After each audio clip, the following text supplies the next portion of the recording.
Koliko je važno pridržavati se pravila u samoizolaciji, koje su kazne za nepridržavanje tog režima, RTL-u je objasnio glavni državni inspektor Andrija Mikulić. S njim je razgovarala kolegica Ivana Rožić.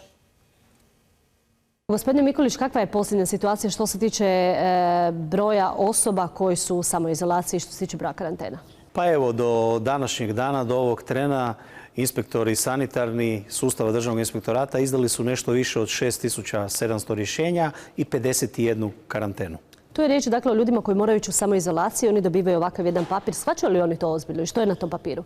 Pa ovo ste jako lijepo pitali. Dakle, ovo su rješenja koju inspektori izdaju. Vidite, od višeg sanitarnog inspektora izdaje rješenje kojim se naređuje da čovjek ukoliko ima elemenata, odnosno osoba, ide u karantenu, odnosno u samoizolaciju. Ono što je najbitnije reći da bi molio i apelirao bi na samosvijest ljudi.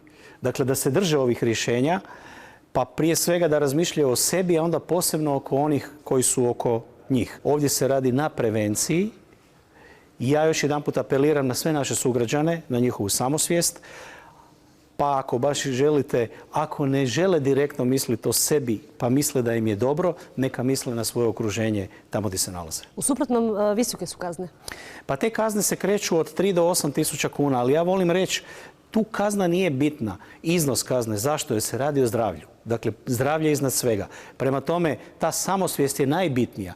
Mi možemo vrlo jednostavno otići u kontrolu ovih rješenja, ali to nema smisla da sad gotovo 7000 rješenja kontrolirate. Zato ovim putem, evo i zahvaljujem vama, molim još jedanput naše sugrađane da ta svijest proradi, da se zaista ovih 14 dana drže toga i svi ćemo biti mirni.